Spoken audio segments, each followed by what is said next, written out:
नमस्कार, मैं वसंत रावल ज्योतिष विद्या ज्ञान चैनल के अंदर आज मैं आपको बताने आया हूं धनु लग्न की कुंडली के अंदर कौन से ग्रहों की महादशा का बहुत अच्छा फल मिलता है, कौन से ग्रहों की महादशा का फल बिल्कुल अच्छा नहीं मिलता और कौन से ग्रहों की महादशा का फल मध्यम फलदायी होता है।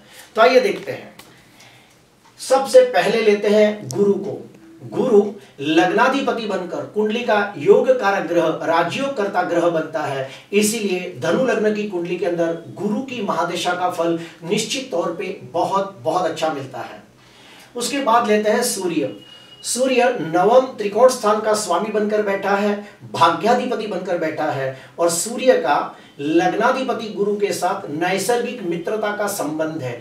इसीलिए धनु लग्न की कुंडली के अंदर सूर्य की महादशा का फल भी निश्चित तौर पे बहुत बहुत अच्छा मिलता है। तीसरे नंबर पे लेते हैं मंगल को। मंगल पंचम त्रिकोण स्थान का स्वामी बनकर बैठा है और मंगल का लग्नाधिपति गुरु के साथ नैसर्गिक मित्रता का संबंध है। इसलिए धनु लग्न की कुंडली के अंदर मंगल की महादशा का फल भी बहुत अच्छा मिलता है। तो इस प्रकार से हमने जाना कि धनु लग्न की कुंडली के अंदर लग्नाधिपति गुरु, पंचमाधिपति मंगल और भाग्याधिपति सूर्य, ये तीनों ग्रहों की जब भी महादशा, अंतरदशा, प्रत्यंत दशा, सूक्ष्म दशा, प्राण दशा आएगी तो निश्चित तौर पे बहुत बहुत अच्छा फल देखने को मिलता है। सिर्फ शर्त यह है कि ये ग्रह कुंडली के अंदर शुभ स्थिति में होने चाहिए, बलवान स्थिति में होने चाहिए। अभी हम लोग जानेंगे कि कौन से ग्रहों की महादशा का फल बिल्कुल अच्छा नहीं मिलता। तो सबसे पहले लेते हैं शनि को। शनि दूसरे और तीसरे स्थान का स्वामी बनकर कुंडली का प्रबल मारक बनता है और गुरु के साथ उसका सम संबंध है, न मित्र न शत्रु। तो धनु लग्न की कुंडली के अंदर शनि की महादशा का फल बिल्कुल अच्छा नहीं मिलता। दूसरे नंबर पे आते हैं शुक्र। शुक्र छठवें और छठवें से छठवां स्थान यानी कि 11वां स्थान, तो छठवें और 11वें स्थान का स्वामी बनकर कुंडली का प्रबल मारक बनता है और लग्नाधिपति गुरु के साथ नैसर्गिक शत्रुता का संबंध रखता है। क्यों? क्योंकि ये भगवानों के गुरु है, ये राक्षसों के गुरु है, तो दोनों अपोजिट पार्टी है। तो शुक्र का गुरु के साथ बिल्कुल नहीं पड़ता। इसीलिए धनु लग्न की कुंडली के अंदर शुक्र की महादशा को भी बिल्कुल अच्छा नहीं मानते। तो अभी हमने देखा कि धनु लग्न की कुंडली के अंदर जब भी शनि और शुक्र ये दोनों ग्रहों की महादशा, अंतरदशा, प्रत्यंत दशा, सूक्ष्म दशा, प्राण दशा आएगी तो बिल्कुल अच्छा फल देखने को नहीं मिलता। हाँ, ये बात अलग है कि अगर शुक्र कुंडली के अंदर विपरीत राज्यों की कंडीशन बनाता हो, स्वगृही हो, उच्चका हो, मालवी योग बनाता हो तो थोड़ा बहुत अच्छा फल देगा। वो भी पूरी कुंडली देखने के बाद पता चलता है। अभी हम लोग जानेंगे कि धनु लग्न की कुंडली के अंदर कौन से ग्रहों की महादशा का मध्यम फल मिलता है। तो सबसे पहले हम लेते हैं चंद्र को। चंद्र अष्टम स्थान का स्वामी है, लेकिन उसको 8वें स्थान का दोष नहीं लगता, उसे अष्टमाधिपति का दोष नहीं लगता और चंद्र का लग्नाधिपति गुरु के साथ नैसर्गिक मित्रता का संबंध है। इसीलिए धनु लग्न की कुंडली के अंदर चंद्र की महादशा को मध्यम फलदायी माना है। उसके बाद आते हैं बुध। बुध दो केंद्र स्थान का मालिक है, 7वें स्थान का भी स्वामी है, 10वें स्थान का भी स्वामी है। तो बुध 2 शुभ केंद्र स्थान का स्वामी है, लेकिन लग्नाधिपति गुरु उसको शत्रु मानता है। इसीलिए धनु लग्न की कुंडली के अंदर बुध की महादशा का फल भी मध्यम फलदायी होता है।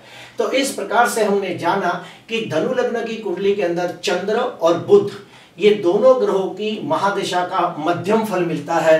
तो ये दोनों ग्रहों की जब भी महादशा, अंतरदशा, प्रत्यंत दशा, सूक्ष्म दशा, प्राण दशा आएगी तो उसका मध्यम फल मिलता है। हाँ, ये बात अलग है कि अगर राजयोग बनते हो तो उसका प्रेडिक्शन में फर्क आएगा। जैसे कि चंद्र विपरीत राज्यों की कंडीशन में हो, चंद्र और गुरु का गजकेसरी योग बनता हो, बुध भद्र योग बनाता हो, चंद्र अनफा सुनफा दुधरा योग बनाता हो, तो ये सब कुंडली देखने के बाद एक फाइनल निर्णय लिया जाता है। अभी हम लोग जानेंगे कि महादशा का प्रेडिक्शन करने का सबसे सटीक 2 नियम कौन से हैं। तो उसमें से पहला नियम मैं आपको बताने जा रहा हूं कि जो भी ग्रह की महादशा का प्रेडिक्शन आपको करना हो उसी ग्रह को लग्न में रखकर पूरी जन्म कुंडली को घुमा दिया जाए तो दशा कुंडली बनती है। फॉर द एग्जाम्पल कि हम मंगल को ही लेते हैं, मंगल मेष राशि में बैठा है, तो मेष राशि के मंगल को ही लग्न में रखकर पूरी जन्म कुंडली को जब घुमा देते हैं तो दशा कुंडली बन जाती है, जो मैंने यहाँ पे बना कर रखी है। अभी आप देखिए दशा कुंडली के अंदर चौथे स्थान के अंदर गुरु उच्च का होकर हंस योग नाम का पंच महापुरुष राजयोग बना रहा है, और हमें इसका प्रेडिक्शन करना है। तो कैसे किया जाएगा? जब भी मंगल की महादशा के अंदर गुरु की अंतर्दशा आएगी तो हम कह सकते हैं कि माता का सुख, मकान का सुख, वाहन का सुख, प्रॉपर्टी का सुख बहुत अच्छा मिलेगा। गुरु भाग्याधिपति भी है, तो हम कहेंगे कि मंगल की महादशा के अंदर जब भी गुरु की अंतर्दशा आएगी तो भाग्य की वृद्धि होगी, पिता के सुख में वृद्धि होगी, यात्रा के योग बनेंगे, व्यक्ति धार्मिक होगा। उसके बाद गुरु 12वें स्थान का भी स्वामी है, तो हम कह सकते हैं कि मंगल की महादशा के अंदर जब भी गुरु की अंतर्दशा आएगी तो विदेश जाने के योग बनेंगे और व्यक्ति धार्मिक कार्यों में धन खर्च करेगा। दूसरा तरीका मैं आपको बताने जा रहा हूं कि आपको जो भी ग्रह की महादशा का प्रेडिक्शन करना है उसके महादशा के 3 हिस्से कर दिए जाए। फॉर द एग्जाम्पल कि हम लेते हैं मंगल को, तो मंगल की महादशा 7 वर्ष की होती है, उसको हम 3 हिस्सों में डिवाइड कर देंगे, तो हर हिस्से के अंदर 2 साल 4 महीने का समय आता है। उसमें से जो पहला हिस्सा आता है उसके अंदर मंगल जो भी राशि में बैठा होगा उस राशि का फल मिलेगा। फॉर द एग्जाम्पल कि मंगल चौथे भाव में बैठा है तो चौथे भाव से लगती सारी बातों का फल मिलेगा। उसके बाद मंगल की महादशा का जो दूसरा हिस्सा आता है 2 साल 4 महीने, उसके अंदर मंगल की जो मूल त्रिकोण राशि है मेष राशि जो पंचम भाव में है, तो पंचम भाव से लगती सारी बातों का फल मिलेगा। मंगल की महादशा का जो तीसरा हिस्सा आता है 2 साल 4 महीने, उसके अंदर मंगल की जो दूसरी राशि है वृश्चिक राशि जो 12वें भाव में है, तो 12वें भाव से लगती सारी बातों का फल मिलेगा। इस प्रकार से महादशा का 3 हिस्सा कर देना चाहिए। उसमें पहला जो ग्रह जो स्थान में बैठा हो वो स्थान का फल मिलेगा। उसके बाद वो ग्रह की जो 2 राशियां हैं उसमें से जो मूल त्रिकोण राशि है उसका फल पहले मिलेगा, और उसके बाद दूसरी जो राशि है उसका फल बाद में मिलेगा। तो इस प्रकार से महादशा के 3 टुकड़े कर दिए जाते हैं और उसको 3 हिस्सों में डिवाइड किया जाता है। ये मेरे 25 साल का अनुभव है और ये बहुत ही असरदायी है। अभी हम लोग जानेंगे कि कोई भी ग्रह की महादशा के अंतर्दशा के बारे में जानना है तो उसका भी एग्जाम्पल देता हूं। मान लो कि हम लग्नाधिपति गुरु को ही लेते हैं, तो लग्नाधिपति गुरु 16 साल की महादशा लेके आता है। अभी गुरु कुंडली का योग कारक ग्रह है, राजयोग करता ग्रह है, क्योंकि वो लग्नाधिपति है। तो लग्नाधिपति होने के नाते गुरु की 16 वर्ष की महादशा आती है तो पूरी की पूरी अच्छी नहीं जाएगी।